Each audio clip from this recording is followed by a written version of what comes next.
We met on the job at a Seattle recording studio a year after I dropped out of school. He was a session musician and I came onto the project as a backing vocalist. I heard his voice between takes, but I couldn't see him from my booth. I was with someone at the time, so I wasn't exactly breaking my neck to get a good hot look. When the vocals were down, I watched from the control room.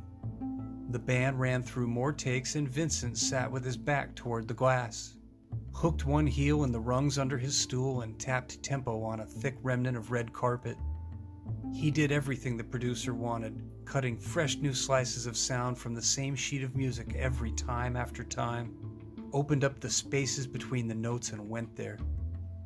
Another take and he stood, head rolling over his shoulders in lazy eights, lower lip tacked under a tooth, all the affectations I hated and mocked when I saw other artists with far less talent trying them on with far too much effort, but now I inhaled sharply and watched. Heard everything, believed what I was seeing. We rapped and met for drinks at the Rainbow Tavern. The session drummer's jazz band was tuning up to play. I sat with the other vocalists, and when Vincent came in, I cleared my coat from an empty chair I'd refused to give up. Didn't know I was saving the seat for him until he walked past me to stand at the bar with the recording engineers, and a blast of hot air rushed over something red beneath my ribs. You fucking fool. I took my sweet time pretending to check my coat pockets for something I couldn't find, and I waited. Finished my drink, stirred the ice, and laughed along with the end of a conversation I'd not heard begin. Risked a peek and saw him looking at me. What happened next was not an emotional response. Please give me some credit. It was something tangible, heavy like a rare coin, an odd chemical reaction generating its own sparks and smoke. I inhaled, pushed my bottled breath against a pressure sealed inside me, and that's when I knew.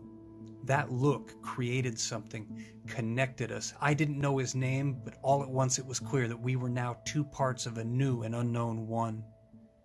That sounds absurd, doesn't it? It sounds ridiculous to me saying it now, but if you were there, if you'd been me, then you'd know every word you just read is true, and you'd get the fuck off my back and listen. Men are allowed to act recklessly upon things women are expected to diffuse delicately. Things like anger, instinct, obsession. Men are forgiven when their gambled actions fail and create deficits, even disasters, but women have to be sure, we have to be damn sure before we take a step towards securing the things we need, or else we're silly, emotional, and stupid. In fact, we are the species who have to really know things. We're not allowed to fail and learn and try again, so we research. We gather data, sniff the wind, we measure and observe.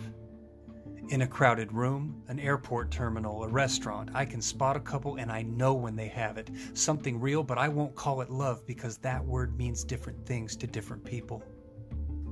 Not everyone calls it love. Most of the things we truly need don't have names. If I could learn the words for all the things I knew when Vincent looked at me, I wouldn't need him to be part of it. If it had a name, then I could seek it out, find it on my own, plan the motherfucker properly, and get exactly what I want with someone else.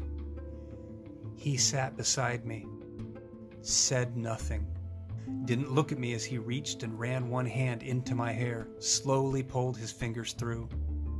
He did it again, and when the band took a break, he looked at me and said, "Let's go home." And I knew. I was so fucking sure. We walked out together and drove home in the rain.